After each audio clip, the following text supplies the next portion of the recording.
2026ல இதுதாங்க களம். சீமான் இதை வச்சுதாங்க அடிப்பாரு, அண்ணாமலை இன்னொரு சைடு அடிப்பாரு. சோ நீங்க சீமான் அண்ணன் ரஜினிகாந்தை பார்த்ததும் எடப்பாடிக்கு பதட்டம் வந்துட்டு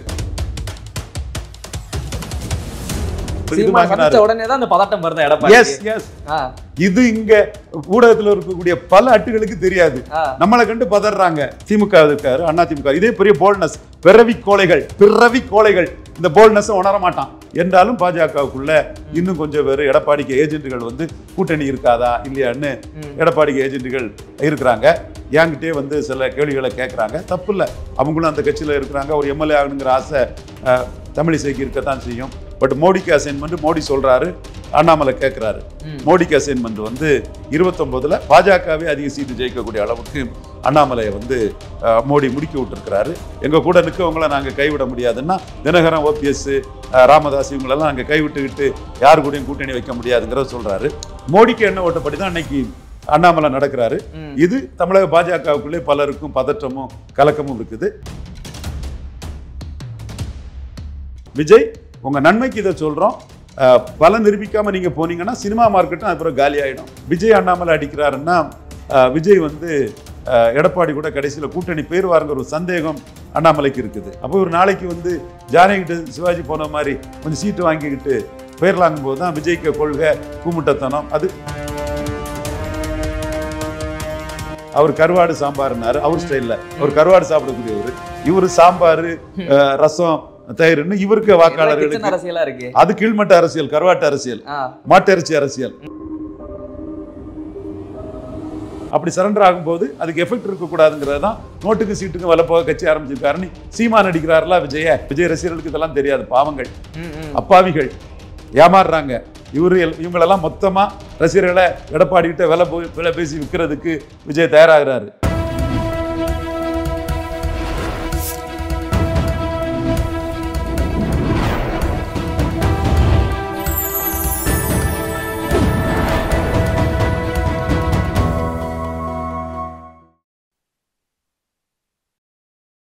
சேனல் 5 தமிழ் நேயர்களுக்கு வணக்கம். இன்றைய நேர்காணலில் நம்மோடு இணைந்திருப்பவர் அரசியல் ஆய்வாளர் திரு ரவீந்திரன் துரைசாமி அவர்கள். வாருங்கள், அவரோடு பேசுவோம். சார் வணக்கம். சார் வணக்கம் தம்பி. சார், அண்ணாமலை அவர்கள் தனது அரசியல் படிப்பை முடிச்சுட்டு நாடு திரும்பிட்டாரு. வந்த உடனே அரசியல் களத்துக்கு நேராக வந்துட்டாரு. வெள்ளம் பாய்த்த இடங்கள்லாம் இப்போ பார்வையிடுறாரு. அண்ணாமலையின் அரசியல் களம் இனி எப்படி இருக்க போகிறது? ஆக்டிவாக இருக்கிறாரு. இதுவரை எந்த பாஜக தலைவரும் இல்லாத அளவுக்கு பெரிய அளவில் அவர் பாஜகவுக்கு இரட்டை இலக்க வாக்கு சதவீதத்தை 11.4% தாமரைக்கு வாங்கி கொடுத்துக்கிட்டு அடுத்த கட்டம் என்டிஏயை தமிழ் மண்ணில் திராவிடம் திமுக கழகத்துக்கு போட்டியாக என்டிஏ 2வது இடத்துக்கு கொண்டு வரதுக்கு கடுமையாக உழைக்கிறாரு. மோடிக்கு அசைன்மெண்ட் அதில் எடுத்துட்டாரு. இந்த அசைன்மெண்ட்டுக்கு எத்தனை பாஜக காரங்க உள்ள கோஆப்ரேட் பண்ணுவாங்கங்கிறது எனக்கே தெரியாது. அதில் அந்த கோஆப்ரேஷன் பெரிய அளவுக்கு இருக்காது. பட் மோடிக்கு அசைன்மெண்ட் மோடி சொல்கிறாரு, அண்ணாமலை கேட்குறாரு. மோடிக்கு அசைன்மெண்ட் வந்து நம்ம தெலுங்கானாவில் கட்சியை வளர்த்த மாதிரி, ஒரிசாவில் கட்சியை வளர்த்து ஆட்சியை பிடிச்ச மாதிரி இங்கே தமிழ்நாட்டிலேயே நீங்கள் என்டிஏ வந்து 2026ல் 2வது இடத்துக்கு கொண்டு வந்துட்டீங்கன்னா 2029ல் 98-99ல் அதிமுக தலைமையில் வெற்றி பெற்ற மாதிரி பாஜக தலைமையில் பாஜக மேஜர் போல்சாட்டு 20க்கு மேற்பட்ட தொகுதிகளில் தாமரை நின்று ஒரு பெரிய வெற்றியை வந்து என்டிஏக்கு இங்கே கொண்டு வந்துடலாம். 29 தான் நமக்கு குறி. அதை சாதிக்கிறதுக்கு 26ல் தெளிவாக பண்ணுங்கன்னு பிஎம்ஓ மோடி வந்து அண்ணாமலைக்கு இன்ஸ்ட்ரக்ஷனை கொடுத்துட்டாப்புல. இந்த புள்ளிக்குள்ள மோடியும் வந்து சில நகர்வுகளை செய்யலாங்கிற வாய்ப்பு இருக்குது. மோடிக்கு வந்து இங்கே 29ல் அதிக அளவு சீட்டு வரணும். 98-99ல் பாஜக வெற்றி பெறதுக்கு வாஜ்பாய் தலைமைக்கு இங்கே பெரிய சீட்டு வந்தது ஒரு முக்கிய காரணம். அதே மாதிரி 29ல் பாஜகவே அதிக சீட்டு ஜெயிக்கக்கூடிய அளவுக்கு அண்ணாமலையை வந்து மோடி முடுக்கி விட்டுருக்கிறாரு.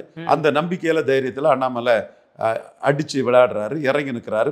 எங்கள் கூட நிற்கவங்களை நாங்கள் கைவிட முடியாதுன்னா தினகரன், ஓபிஎஸ், ராமதாஸ் இவங்களெல்லாம் நாங்கள் கைவிட்டுக்கிட்டு யாரு கூடயும் கூட்டணி வைக்க முடியாதுங்கிறத சொல்கிறாரு. அதில் அதிமுக எடப்பாடி பழனிசாமியும் தெளிவாக இருக்கிறாரு. எடப்பாடி பழனிசாமி ஒரு பெரும்பான்மை தமிழ் சமுதாயத்தை சேர்ந்தவர்.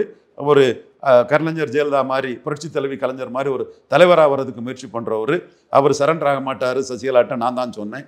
அவர் ரெட்டை தலைமைக்கு ஓபிஎஸ்க்கு 50%, இபிஎஸ்க்கு 50% கையெழுத்து போடுறதுக்கு காம்ப்ரமைஸ் ஆக மாட்டாருன்னு நான் தொடர்ந்து சொல்லிட்டு இருக்கிறேன். அதே மாதிரி அவர் மோடிக்கிட்டையும் விழமாட்டார். ஸோ அந்த வகையில் அவர் அண்ணாமலைக்கு சேலஞ்சை அவரும் எதிர்கொள்வார். அவங்க தரப்பு இவர் ஜெயக்குமார் போன்றவங்கள்லாம் பாஜகவோட கூட்டணி சேர்ந்தா கிறிஸ்தவ முஸ்லீம் ஓட்டு விழாதுன்னு சொல்கிறாங்க. சிவி சண்முகமே பேசினாரு, தினகரன் பத்திரிகையில் வந்திருந்தது. சிவி சண்முகம் பேசினது தினகரன் பத்திரிகையில் வந்திருந்தது. அந்த இது வந்து 18% கிறிஸ்தவ முஸ்லீம் வாக்கு தான் 2001 கலைஞர் ஆட்சிக்கு வராததுக்கு காரணம். 2006 ஜெயலலிதா அம்மையார் ஆட்சிக்கு வராததுக்கு காரணம் 5% டிஃபரன்ஸு. அதில் 18% கிறிஸ்டின் முஸ்லீம் வந்து 18% கிறிஸ்டின் முஸ்லீம்னா சர்டிஃபிகேட் இல்லாமல் ப்ராக்டிசிங் கிறிஸ்டின்ஸும் சேர்த்து காரணம்னு எடப்பாடி நினைக்கிறாரு. 2021 5% ஓட்டில் அவர் கீழே போனது காரணம் கிறிஸ்டின் முஸ்லீம்ஸு என் பிளாக்கா மு.க. ஸ்டாலின் காங்கிரஸ் அணிக்கு விழுந்தது தான் காரணம்னு நினைக்கிறாரு. ஸோ அவரும் வந்து கிறிஸ்டின் முஸ்லீம் ஓட்டு பாதிப்பு இருக்கிறது வரை பாஜகவோட கூட்டணி கிடையாதுன்னு உறுதியாக இருக்கிறாரு. பாஜக கூட்டணி வேணும்னு வேலுமணி போன்றவங்க இருந்தாலும் கூட அவர் பாஜக கூட்டணி வேண்டாங்கிறதுல தெள்ள தெளிவாக உறுதியாக இருக்கிறாரு. வந்தால் தன் இமேஜஸ் போயிடும், தன் லீடர்ஷிப்பு போயிடும். அண்ணாமலைக்கு நம்ம கீழேங்கிற ஒரு லெவல் வந்துடும். அவங்க டாக்டிஸாக பண்ணி அடித்து தள்ளிடுவாங்க. அது மோடிக்கான ஸ்ட்ராட்டஜி பண்ணக்கூடியவங்க, மோடிக்காக அரசியல் பண்ணக்கூடியவங்க. எடப்பாடி அதுக்கு பிறகு சுத்தமாக அரசியல் களத்துக்குள்ள ஒரு லீடரே இல்லைன்னு காலி பண்ணி விட்டுருவாங்கன்னு அவருக்கு தெரியும். அவர் தெளிவாக இருக்கிறாரு. ஸோ அவர் வரமாட்டாரு தெளிவுங்கிறத புரிஞ்சுக்கிட்ட அண்ணாமலை, நீங்கள் வந்து எங்களுக்கு எதிராக மத முரண்பாடை சொல்கிறீங்களா, உங்களுக்கு எதிராக நான் ஜாதிய முரண்பாடை சொல்கிறேன்னு 2 ஜாதி கட்சின்னு அதிமுகவை அடிச்சுட்டு போயிட்டாரு அண்ணாமலை. 13% எடப்பாடி பழனிசாமி தலைமையிலான அதிமுகவை நிறுத்துவோன்னு அண்ணாமலை மோடி கிட்ட ப்ராமிஸ் பண்ணிட்டு தான் வந்திருக்கிறாரு. ஸோ 2வது பெரிய அணியாட்டு என்டிஏயை 26 கொண்டு வர்றது தான் மோடிக்கிட்ட அண்ணாமலை கொடுத்துருக்க உறுதி. அந்த வகையில் பேசுறது ஆட்சியை பிடிப்பன்னு தான் பேசுவாங்க. அது நம்ம அதை தப்புன்னு சொல்ல முடியாது. அப்படி பேசினாதான் இந்த பொசிஷனுக்காக வர முடியும். அதை வந்து விக்கிரவாண்டியிலேயே வந்து டாக்டர் ராமதாஸ் கேண்டிடேட்டையே அண்ணாமலை தான் அனௌன்ஸ் பண்ணாரு. எடப்பாடியெல்லாம் ஒரு ஆளே இல்லைன்னு தான் விக்கிரவாண்டியில் வந்து என்டிஏ 29% வாக்கை பெற்றுட்டு என்டிஏ வெர்சஸ் இந்தியா அலையன்ஸ் அந்த அளவுக்கு விக்கிரவாண்டி இடைத்தேர்தல் களம் வந்திருக்குது. மீண்டும் அந்த கூட்டணியில் இருக்கக்கூடிய அத்தனை பேரையும் கிளியர் கட்டாக கொண்டு போகணும்னு நினைக்கிறாரு. பல அவுட் சைடு மோடி வெல்விஷர்களும் சகோதரி சௌமியா அன்புமணி எல்லாம் சென்ட்ரல் மினிஸ்டர் கொடுக்கணும், பாமக இல்லைன்னா இந்த என்டிஏ வந்து பெர்செப்ஷன் வைஸ் நிற்காது, டாக்டர் ராமதாஸ் கிளியை வளர்த்து போனகிட்ட கொடுக்கக்கூடாதுங்கிறதுக்காக என்டிஏல நின்னாரு. மோடி கூட 3 எலெக்ஷன் நின்றுட்டாரு. அவர் பாஜக கூடயும் 2 எலெக்ஷன் நின்னாரு. வாஜ்பாய் கூட, இப்போ மோடி கூட 3 எலெக்ஷன் நின்றுட்டாரு. 14, 19, 24 மோடிக்கு லாயலாக இருக்கிறாரு. 29 அவர் நிற்பார். அப்போ 26 அவர் நிற்கிறதுக்காக வட தமிழகத்தில் வந்து இந்த அணியை ஸ்ட்ரெங்தன் பண்ணதுக்கு ஒரு சௌமியா அன்புமணி போன்றவங்களுக்கு ஒரு MOS பாஜக கொடுக்கணுங்கிற ஒரு கருத்து கூட இருக்குது. ஏன்னா இங்கே வந்து பாஜகவில் எந்த பலமும் வராத, ஆக்சுவலாக டாக்டர் தமிழிசைக்கு 2025 26க்கு முன்னே ஒரு மந்திரி பதவி மோடி ஸ்கீம் பண்ணியிருந்தார். ஏன்னா இந்து நாடார்கள் ஒரு முக்கியமான ஃபோல்ட்ஸு. இந்த நாடார் ஆல் வெதர் ஃப்ரெண்டு ஐயா தாளிங் நாடார் காலகட்டத்திலேருந்தே பாஜகவை நிற்கிறாங்க. வெயிலோ மழையோ லாபமோ நஷ்டமோ பாஜகவோட தெளிவான கூடிய ஒரு சமுதாயம் தமிழ் மண்ணில் இந்த நாடார்கள் தான். மோடி அதை ரெகனைஸ் பண்ணுறாரு. மோடி ரெகனைஸ் பண்ணாமல் வேறு யார் ரெகனைஸ் பண்ணுவான்? மோடி அதை ரெகனைஸ் பண்ணுறாரு. அப்போ அதில் தமிழிசை போன்றவங்களுக்கெல்லாம் ஒரு மத்திய அமைச்சர் கவர்னராக இருந்தவங்கன்னு இருந்தாப்புல தமிழிசை கெடுத்துக்கிட்டாங்க. தன் தலையிலே மண்ணெளி போட்டுக்கிட்டாங்க. தேவையில்லாமல் எடப்பாடிக்கு ஏஜென்ட் மாதிரி செயல்பட்டு டெல்லியிலே தமிழிசைக்கு இப்போ வந்து பேரும் கெட்டு போச்சு.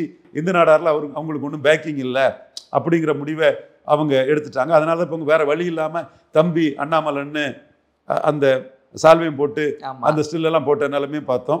ஸோ அங்கே பிஎம்ஓ வந்து 29 மையமாக வச்சு 26 சாதிச்சு காட்டணும். அது 2024 வாக்கு வங்கியில் சாதிச்சு காட்டின அண்ணாமலை அதை சாதிச்சு காட்டுவாருன்னு தெளிவாக நம்புறாங்க. அதே வேளையில் பிஎம்ஓவுக்கு வந்து 3 மாதம் படிக்க போனதில் வருத்தமும் இருக்கு. நம்ம உண்மையை சொல்லிடுவோம். நம்மவும் அண்ணாமலை அந்த 3 மாதம் அவர் படிப்பு தனிப்பட்ட முறையில் ஒருத்தர் எக்யூப்மெண்ட் ஆகணும், எம்பவர்மெண்ட் ஆகணும், தனிப்பட்ட ஒருத்தர் தன்னோட மேன்மைப்படுத்திக்கணுங்களே எனக்கு மாறுபட்ட கருத்தில் அவரோட இது. ஆனால் இந்த 3 மாதமும் அவர் இருந்து அரசியல் பண்ணிட்டு இருந்தால் இன்னும் சிறப்பாக இருந்திருக்கும். இந்த உணர்வு பிஎம்ஓவுக்கு இருக்கு. பட் அவரை வச்சு தான் இன்னைக்கு எடப்பாடியை வீழ்த்த முடியும். தான் ஷுட் பி ரிமூவ்டு பை தான். Diamond guns diamond. அப்போ யங் வெள்ளாள கொண்ட ஆண்களும் பெண்களும் யுவதிகளும் பெண்களும் வந்து அண்ணாமலையை முன்னிறுத்தும் போது தான் கொங்கு பெல்ட்டிலே வந்து எடப்பாடி பழனிசாமியை பலவீனப்படுத்த முடியும். இன்னும் சமூக ரீதியாக பல ஸ்ட்ராட்டஜி இருக்கு. மோடிக்கு வேண்டியவங்க அந்த ஸ்ட்ராட்டஜியை கொடுக்குறாங்க. அது நடக்கும். அது போல காஸ்ட் கன்சல்டேஷன் சில ஸ்ட்ராட்டஜிகள் இருக்குது. ஸோ அண்ணாமலை வந்து எந்த பாஜக தலைவரும் செய்யாத சாதனையாட்டு இலங்கனை செஞ்சி, தமிழிசை அம்மையார், பொன் ராதாகிருஷ்ணன், எல் முருகன், சந்திரபோஸ், இன்னும் பலர் இருந்தாங்க. யாரும் செய்யாத ஒரு சாதனையா தமிழ்நாட்டில் பாஜகன்னா ஒரு முகமாட்டே இன்னைக்கு வந்துட்டு இருக்கிறாரு. அதுதான் பாஜக வளர்ச்சிக்கு சரியா இருக்கும்னு பிஎம்ஓவும் முடிவு பண்ணி கோ அகட்னு அண்ணாமலைட்ட சொல்லிட்டாங்க. அந்த பாதையில் அவர் போறாரு.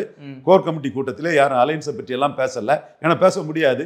பிஎம்ஓ எடுத்த முடிவு அதை அண்ணாமலை எடுத்துட்டு போறாரு. என்றாலும் பாஜகவுக்குள்ள இன்னும் கொஞ்சம் பேர் எடப்பாடிக்கு ஏஜென்ட்டுகள் வந்து கூட்டணி இருக்காதா இல்லையான்னு எடப்பாடிக்கு ஏஜென்ட்டுகள் இருக்கிறாங்க. என்கிட்டே வந்து சில கேள்விகளை கேட்குறாங்க. தப்பு இல்லை, அவங்களும் அந்த கட்சியில் இருக்கிறாங்க. ஒரு எம்எல்ஏ ஆகணுங்கிற ஆசை தமிழிசைக்கு இருக்கத்தான் செய்யும், நயனா இருக்கத்தான் செய்யும். அது என்டிஏக்குள்ளே எம்எல்ஏ ஆக முடியும். அதுக்கும் பல வியூகங்கள் இருக்குது. அந்த அணியை இன்னும் பெருசுப்படுத்துறதுக்கெல்லாம் பல முயற்சிகள் நடந்துட்டு இருக்குது. இந்த பொசிஷனில் அண்ணாமலை வந்து ரெட்டலை வாங்கிக்கிட்டு 12 சீட்டு தராமல் 6 சீட்டு தான் தர முடியும்னு சொன்ன எடப்பாடிக்கு ஒரு செக்கா வந்து நிற்கிறாரு. இதுதான் அண்ணாமலை இன்னைக்கு வந்து அரசியல் களத்துக்குள்ள வெங்கலக்கடையில் யானை பூந்த மாதிரி பரபரன்னு போயிட்டு இருக்காரு. விஜய் அண்ணாமலை அடிக்கிறாருன்னா விஜய் வந்து எடப்பாடி கூட கடைசியில் கூட்டணி பேருவாருங்கிற ஒரு சந்தேகம் அண்ணாமலைக்கு இருக்குது. வாரிசு அரசியலில் காங்கிரஸை பற்றி விஜய் பேசாததும் பிரதான எதிரியான காங்கிரஸுக்கு வாரிசு அரசியல். பாராளுமன்றத்தில் 3 எம்பி சோனியா, ராகுல், பிரியங்கா இருக்காங்க. இது வாரிசு அரசியல் இல்லையா? அப்போ விஜயோட அரசியல் இதில் சந்தேகம் இருக்கு அண்ணாமலைக்கு. அதே மாதிரி ஊழல் இதில் அதிமுக ஊழலையும் சொல்லலை. அப்போ ஒரு நாளைக்கு வந்து ஜானகிட்ட சிவாஜி போன மாதிரி கொஞ்சம் சீட்டு வாங்கிக்கிட்டு போயிடலாங்கும் போது தான் விஜய்க்கு கொள்கை கூமுட்டத்தனம் அது இன்னும் சீமான் சொன்னார். இவரும் வந்து அவர் கருவாடு சாம்பார்னாரு. அவர் ஸ்டைலில் அவர் கருவாடு சாப்பிடக்கூடியவர். இவர் சாம்பார் ரசம் தயிர்னு இவருக்கு வாக்காளர்களுக்கு அது கீழ்மட்ட அரசியல், கருவாட்டு அரசியல், மாட்டிறைச்சி அரசியல். இது கொஞ்சம் மேல்மட்ட அரசியல், சாம்பார் சாதம் தயிர் எல்லாம் கலந்துக்கிட்டுற மாதிரி ஒரு கொள்கை இல்லைன்னு விஜயை காலி பண்ணுறாரு. காரணம் விஜய் வந்து தனிச்சு போட்டிட்டு பவர்ஃபுல்லாக சிஏ எதிர்ப்பு நிற்பாருன்னு விஜய் நம்பலை. கடைசியில் எடப்பாடி கிட்ட விஜய் சரண்டர் ஆயிடுவாருன்னு பார்க்குறாரு. அப்போ அப்படி சரண்டர் ஆகும்போது அதுக்கு எஃபெக்ட் இருக்கக்கூடாதுங்கிறது தான் நோட்டுக்கு சீட்டுக்கு வலை போக கட்சி ஆரம்பிச்சிருக்காருன்னு சீமான் அடிக்கிறாருல விஜய. அதே மாதிரி விஜயை வந்து ரொம்ப ஸ்ரூடாக புத்திசாலித்தனமாக அடிக்கிறார். விஜய் ரசிகர்களுக்கு இதெல்லாம் தெரியாது, பாவங்கள், அப்பாவிகள் ஏமாறுறாங்க. இவங்களெல்லாம் மொத்தமாக ரசிகர்களை எடப்பாடி கிட்ட விலை பேசி விற்கிறதுக்கு விஜய் தயாராகிறாரு. நம்ம குற்றச்சாட்டே விஜய்கிட்ட அதுதானே.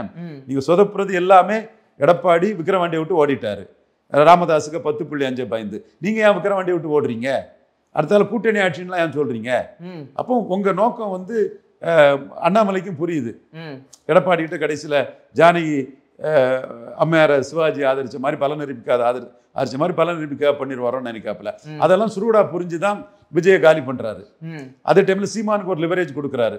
சீமான் ஒரு தள மக்களை வந்து பறையர், தேவேந்திர குல வேளாளர்கள், வண்ணார், நாவிதர், குயவர், அதாவது 2 ஜாதி கட்சியாட்டு எடப்பாடி போயிட்டுன்னா அதுல அண்ணாமலை ஒரு தரப்பை எடுக்கிறாரு. Upper caste, upper mentality caste, Hindu Nadar, Kongu Vellalar, Mudaliar, Nair, Vellalar, Brahmins, 10% beneficiary caste, இவங்களெல்லாம் அண்ணாமலை தட்டி தூக்குறாரு, மேலே எழுப்பி வர வைக்கிறாரு. ஆனால் சீமான் இன்னொரு சைடில் பேசுகிறாரு. என்னோட வீடியோவெல்லாம் என் ஜாதியை சேர்ந்த 2 பேர் அப்படியே எடுத்து பிஎம்ஓவுக்கு ப்ளே பண்ணுறாங்க. பிஎம்ஓவில் எனக்கும் ஆள் இருக்காங்க, அவங்களும் சொல்கிறாங்க, சார் நீங்கள் மோடிக்கு ஆதரவாக பேசுகிறதும் பிஎம்ஓவுக்கு வருது, கட் பண்ணி நீங்கள் சீமானுக்கு ஆதரவாக பேசுகிறதும் வருதுங்கிறாங்க. வரட்டு நம்ம பதவிக்காக ஒன்றும் மோடிக்கு நிற்கல. பதவிக்காக வாங்கணும்னா பாரத் பதக்கு குஜராத்தை சேர்ந்தவர், மோடியோட பெரிய லாயலிஸ்ட்டு. 10 வருஷத்துக்கு முன்னே சொல்லும்போது என்ன பதவி வேணும் மோடிக்காக சப்போர்ட் பண்ணுங்கன்னு சொல்லும்போது நம்ம எந்த பதவியும் இல்லாமலே ஆட்சிக்காரியம் உங்களை இவர் பிராமின் டாமினேட்டர் ராஜீவ்காந்தி மினிஸ்ட்ரியை வீழ்த்தின மாதிரி, தேவிலால் வீழ்த்தின மாதிரி ஆகிர், ஜாட், குஜார், முஸ்லீம் உங்களை வீழ்த்திடக்கூடாதுன்னு முத பாரத் பதக் சொன்னதுமே மோடிக்கு நம்ம சஜஸ்ட் பண்ணவங்க.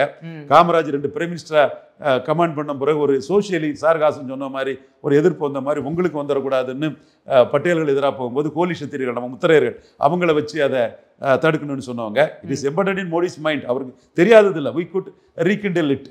அதே மாதிரி ஜேடிஎஸ் கூட்டணி வேணுங்கிறத மோடிக்காக பண்ணவங்க. பிஎம்ஓக்கு தெரியும் நம்ம யார், எதற்காக மோடிக்காக இருக்கோன்னு தெரியும். ஆனால் இவங்க பொறாமையிலையும் காழ்ப்புணர்ச்சியிலையும் நம்ம சீமானுக்கு ஆதரவாக பேசுகிறதெல்லாம் பிஎம்ஓவுக்கு பண்ணிட்டு இருக்காங்க. தெரியுது நமக்கும் பிஎம்ஓட்ட உள்ள ஆட்கள் நமக்கும் என்ன வருது சார், நீங்கள் மோடிக்கு ஆதரவாக பேசுகிறதையும் பிஎம்ஓக்கு ப்ளே பண்ணுறாங்க, நீங்கள் என்ன பேசுகிறதுங்கிறத பிரைம் மினிஸ்டர் பார்க்க விரும்புகிறாரு, உங்களுக்கு பெரிய மதிப்பு கொடுக்குறாரு. சசிகலா விஷயத்தில் உங்கள் கருத்தை தான் பிரைம் மினிஸ்டர் முழுமையாக எடுத்தார். இன்னைக்கும் பதவி எதுவுமே நமக்கு பிரச்சனை கிடையாது. சசிகலா விஷயத்தில் என் கருத்தை தாமோதர்தாஸ் நரேந்திர மோடி இந்தியாவின் மானத்தை, நாட்டின் மானத்தை வாஜ்பாயும் அத்வானியும் தோத்தும் போது சோனியாட்டிருந்து காப்பாற்றின மோடி என் கருத்தை எடுத்து தமிழ் மண்ணில் வேற யாரும் சொன்னதை எடுபடாமல் ரவீந்திரன் துரைசாமி எடுபட்டதுன்னு எனக்கு அந்த கௌரவத்தையும் அந்தஸ்தையும் கொடுத்த மோடிக்கு இந்த நிகழ்ச்சி மூலமா என் வணக்கத்தையும் நன்றியும் தெரிவித்துக் கொள்கிறேன். மோடிக்கு என்ன ஓட்டப்படி தான் அன்னைக்கு அண்ணாமலை நடக்கிறாரு. இது தமிழக பாஜகவுக்குள்ளே பலருக்கும் பதற்றமும் கலக்கமும் இருக்குது. அண்ணாமலை மோடிக்கு டாஸ்கை முடிச்சு கொடுப்பாரு, அந்த அசைன்மெண்ட்டை வெற்றிகரமா முடிப்பாரு. அண்ணாமலையால கொம்பு காதுல கொம்பை வச்சுதான் முட்ட முடியும். அண்ணாமலை கொம்பா வந்து முட்டுறாரு.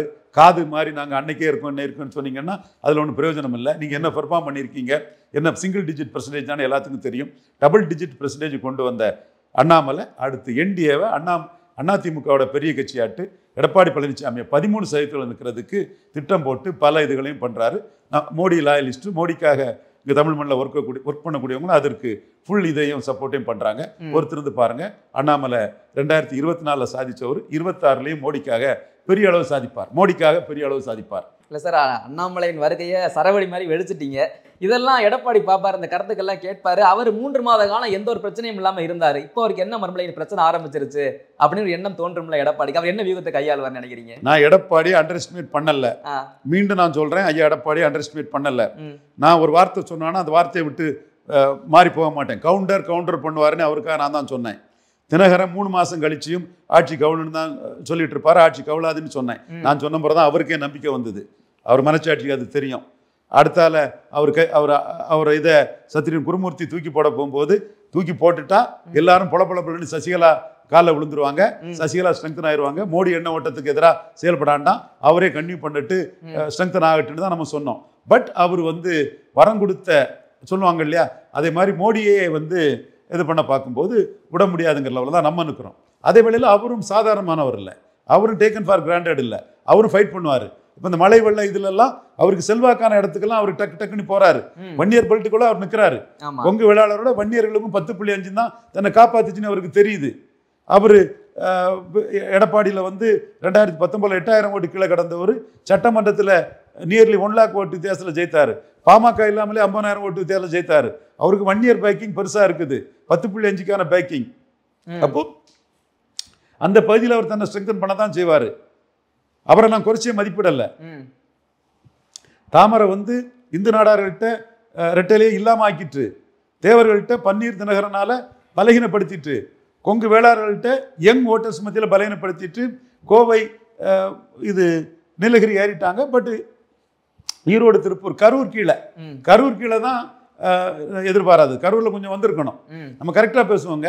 கரூர்ல வந்திருக்கணும். தி கிரேட் செந்தில் பாலாஜி என்ன செய்ய முடியும், வந்திருக்கணும் இன்னும் கொஞ்சம். அதாவது ரெட்டலையாவது பலகீனப்படுத்தி இருக்கணும். உதயசூரியனுக்கு அவர் இருக்காருன்னா கூட. ஸோ இந்த சூழல்ல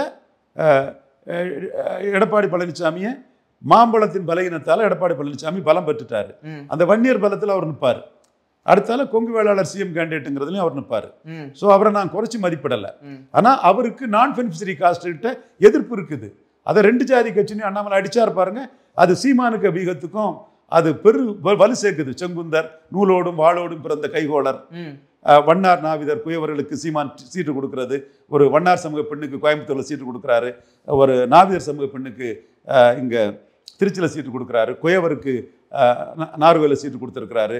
அதே மாதிரி இடஒதுக்கீட்டில் ஜாதிவாரி கணக்கெடுப்பு எடுக்காம எடப்பாடி பண்ணதுனால உள்ள பாதிக்கப்பட்ட சமூகங்கள், இடஒதுக்கீட்டில் நியாயம், எம்பிசியில் நியாயம் வழங்காத Mutharaiyar BC, Sengunthar BC, Vishwakarma BC, Yadavar BC, இவங்களெல்லாம் சீமான் இது பண்றாரு. இதுக்கு வலு சேர்க்கக்கூடிய அளவுக்கு அண்ணாமலையும் 2 ஜாதி கட்சின்னு இந்த ஜாதிய முரண்பாட்டை தூக்கி விட்டுட்டாரு. இந்த ஜாதிய முரண்பாட்டில் பசியப்ப ஜாதிகளை சீமானும், upper caste upper mentality caste அண்ணாமலையும் ரெட்டையிலிட்டு இருந்து அடிச்சு தூக்கிடுவாங்க. ரெட்டையில இருக்கு இல்லை 40% இருந்த ரெட்டையில தானே 20% வந்துட்டு, அப்போ ரெட்டையிலையும் பலனை இழந்துட்டு பெனிஃபிஷரி காஸ்ட் நான் பெனிஃபிஷரி காஸ்ட்னு எம்ஜிஆர் ஜெயலலிதா சப்போர்ட்டர்ஸ் பிரிஞ்சுட்டாங்கிறதையும் அண்ணாமலை பிஎம்ஓவுக்கு தெளிவாக விளக்கிட்டாரு. ஸோ தெளிவாக அண்ணாமலைக்கு அதிரடி ஆட்டம் தான். அந்த ஆட்டம் தொடரும். அண்ணாமலை தமிழ்நாட்டில் ஒரு அசைக்க முடியாத சக்தி. அண்ணாமலை மேலே எனக்குள்ள ரிசர்வேஷன்ஸையும் நான் சொல்ல தேங்கிறது கிடையாது. அன்னைக்கு சசிகலா அம்மையார் பற்றி சொல்லும்போது இனிமேல் சொல்ல மாட்டாருங்கிறதே நான் சன் டிவி குணாகிட்டே சொன்னேன். நம்ம பிஎம்ஐ நம்பி மோடியை நம்பி நம்ம பேசிட்டு இருக்கோம். மோடிக்கு பலமா இருக்காரு அண்ணாமலை, அந்த அண்ணாமலையை நம்ம ஸ்ட்ரெங்தன் பண்றோம். அண்ணாமலை வருகைக்கு பின்பு சமூக வலைதளங்களில் கருத்து ஒன்று வருது சார். இந்த ரஜினிகாந்த் அவர்கள் சீமான் சந்திச்சதுக்கு அப்புறம் மிகப்பெரிய ஒரு பேசு பொருளாச்சு. அதுக்கு முன்னாடி ஜானகி அம்மையார் நிகழ்ச்சியிலும் வீடியோ காலையில் வந்தாங்க. அதுக்கு முன்னாடி திமுக நிகழ்ச்சியிலும் கலந்துக்கிட்டார் ரஜினி. இப்படிப்பட்ட ரஜினி அண்ணாமலையோடு சந்திக்க வாய்ப்பு இருக்கா அப்படின்னு ஒரு கேள்வி வருது சமூக வலைதளங்கள்ல. ரஜினிக்கு அண்ணாமலை மேல நல்ல ஒரு ரெக்கார்டு உண்டு. எப்போ வேணாலும் அவங்க சந்திப்பாங்க, தெரிஞ்சவங்க தான். மீண்டும் சீமானும் ரஜினிகாந்த் கூட எப்போ வேணாலும் சந்திப்பாங்க. அதுல ஒண்ணும் இல்லை. அண்ணாமலை தெளிவா சொல்லிட்டாரு, நியூட்ரல் ஃபோர்ஸ் ரஜினிகாந்த் அவரை பாஜக காரர்ல மோடி மீது பற்றுதல் கொண்டவருங்கிறத தெளிவாட்டே அண்ணாமலை தெளிவா சொல்லிட்டாரு. அதுல நம்ம தெளிவா தான் இருக்காங்க. அதே மாதிரி சீமானும் வந்து நியூட்ரல் ஃபோர்ஸ் ரஜினிகாந்த்ங்கிறத நான் சொல்றாரு. நானும் கர்நாடகா ராஜ்குமார் மாதிரி அண்ணன் எல்லாராலையும் மதிக்கப்படக்கூடியவருங்க கருத்தை தானே நானும் தொடர்ந்து முன் வச்சுட்டு இருக்கிறேன். அந்த வகையில் சீமான் ரஜினிகாந்தை பார்த்ததும் நான் பெனிஃபிஷரி காஸ்ட் ஆஃப் 2 லீஃப் ரெட்டலையால எந்த பலனும் இல்லாத ஜாதிகள், மீனவருக்கு என்ன பலன் இருக்கு? ராஜ்சபா கொடுத்தாங்களா மீனவருக்கு? ஜெயக்குமாருக்கா கொடுத்தாங்க? ஜாதி வெட்டியில் தான் கொடுத்தாங்க. ஜெயக்குமாருக்கு தெரியாதா? இது சொல்ல மாட்டாரா? ரவீந்திர சாமி சரின்னு சொல்ல மாட்டாரா?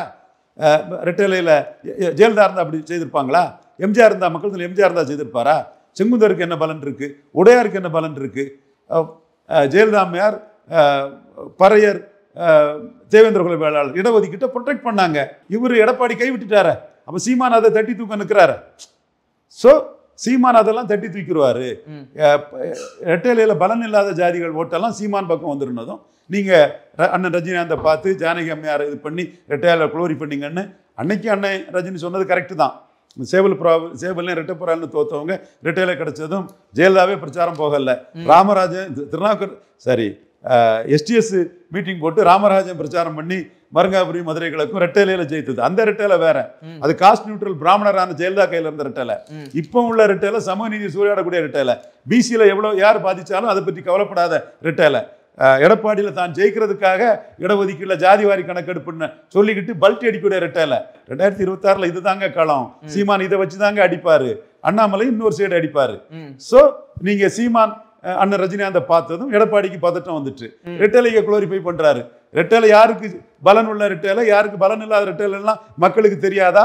இல்ல தந்தை பெரியாருக்கு பிறகு ஒரு பாசிட்டிவ் சோசியல் ஜஸ்டிஸ்னு சமூக நீதிக்காக எந்த இடர்பாடு வந்தாலும் எடப்பாடி தூண்டுதல்ல சிவிஷனும் எத்தனை கேஸ் போட்டாலும் நம்ம இதுக்கு அர்ப்பணிப்பு உணர்வோடு செயல்படக்கூடிய நம்ம இந்த சமூகங்களை இந்த சமூக தலைவர்கள் மூலமா தட்டி எழுப்ப மாட்டோமா?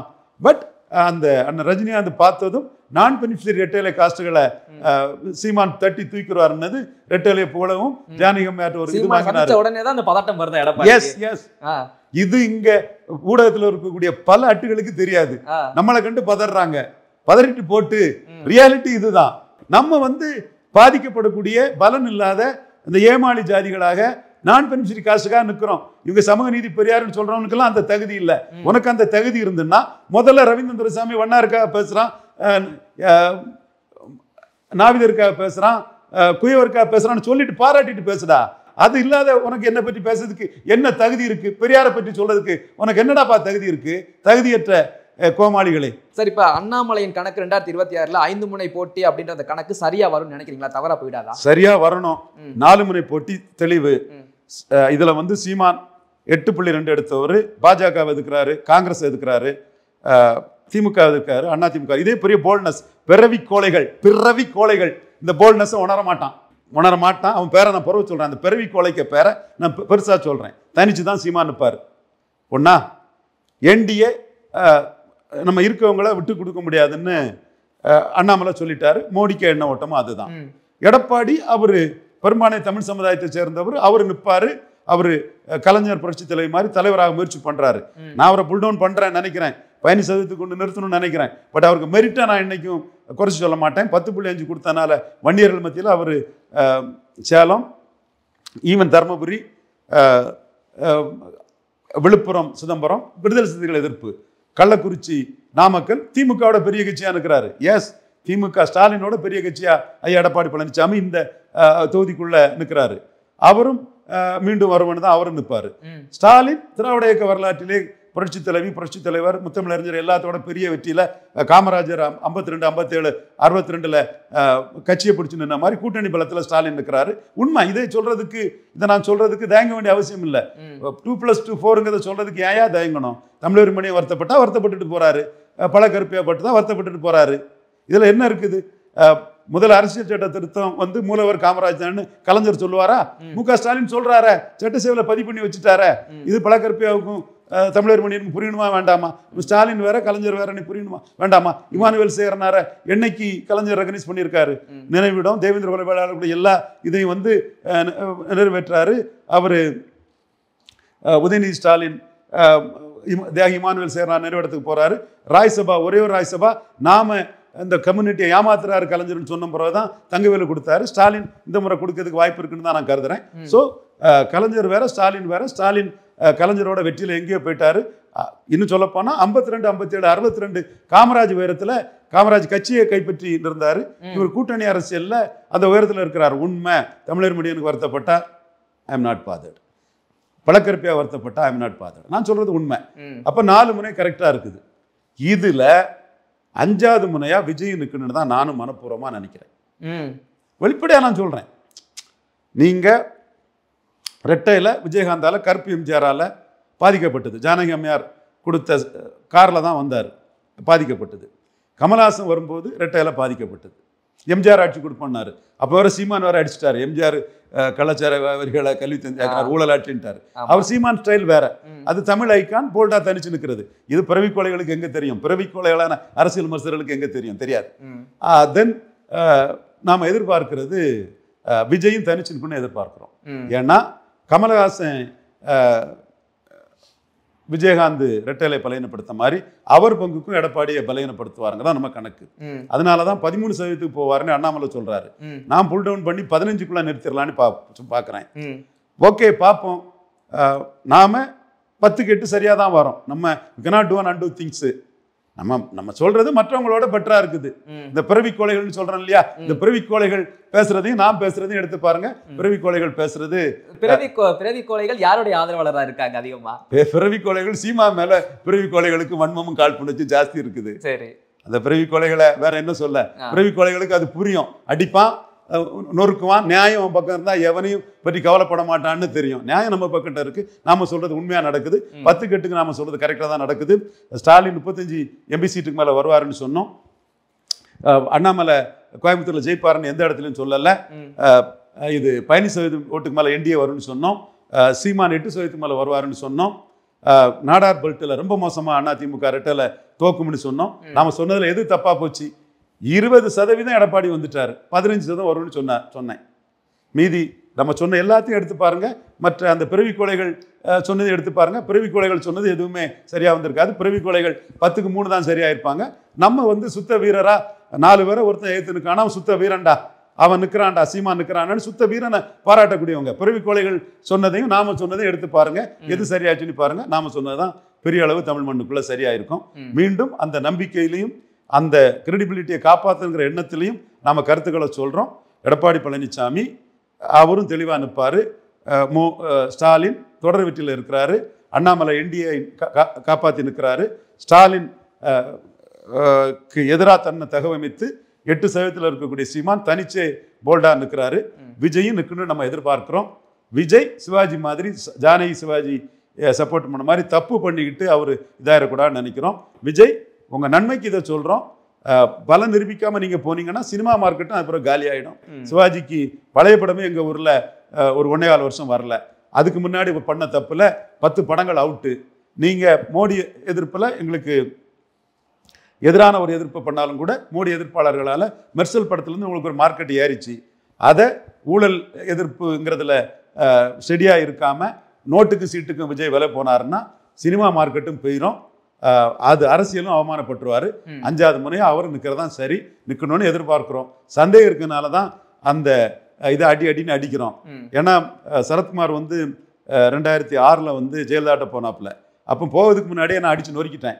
சரத்குமார் பெரிய ஆளா இருக்கலாம், ஒரு ஆக்ஷன் ஹீரோவா இருக்கலாம். நாடார் கம்யூனிட்டியில நாடார்கள் வந்து ஜெயலலிதாவை தோக்கடிக்கணும்னு நினைக்கிறான். ஒரு ஜாதி ஆட்சி, கள்ளச்சார ஆட்சி, கந்து வெட்டிக்காரன் ஆட்சின்னு பேசிட்டு இருக்கிறான் ஆட்சியை. ஸோ நாடார் உணர்வுக்கு எதிராக சரத்குமார் போனாருன்னா அது எடுபடாதுன்னு நான் சொன்னேன். அனிதா அண்ணாச்சி மட்டும்தான் திருச்செந்தூர்ல ஜெயித்தாரு. அப்புறம் அந்த அங்க கடற்கரை பகுதியில் அந்த மாவட்டங்கள் எல்லாமே சரத்குமாருக்கு வார்த்தை எடுபடலை. ராதாபுரத்துல எல்லாம் சரத்குமாரை கூட்டத்துல பார்க்க நல்ல கூட்டம் வந்தாங்க. 2006ல் ஜெயலலிதா ஹெலிகாப்டர் என்னென்னலாமோ அது போச்சு. ஆனால் சரத்குமாரை பார்த்ததும் கூட்டம் கலைஞ்சிட்டு. அதே மாதிரி தான் விஜய், நீங்கள் தலைவராக நிறுவீங்க, அதை நான் வரவேற்கிறேன் எவ்வளவோ என்னன்னாலும். ஆனால் சிவாஜி மாதிரி எடப்பாடி ஜானகிட்ட போன மாதிரி எடப்பாடிட்டு போக நினச்சிங்கன்னா அது இப்போவே நீங்கள் முதலீடு பண்ணுறதே அறுவடை பண்ணதுக்கு தான், வியாபாரத்துக்கு தான் வந்திருக்கீங்கிறத மக்கள் மத்தியில் நாங்கள் கொண்டு போயிட்டுருக்கோம். உங்கள் அப்பாவி ரசிகர்களை ஏமாத்திராதீங்க. உங்கள் அப்பாவி ரசிகர்கள் நீங்கள் சிஎம் கேண்டிடேட் அனுக்குன்னு தான் நினைக்கிறான். அதில் நீங்கள் நின்றுங்க, பாராட்டுறோம். எங்களுடைய பல்வேறு கேள்விகளுக்கு பதில் தந்தமைக்கு ரொம்ப நன்றி சார். தொடர்ந்து பேசுவோம். நன்றி.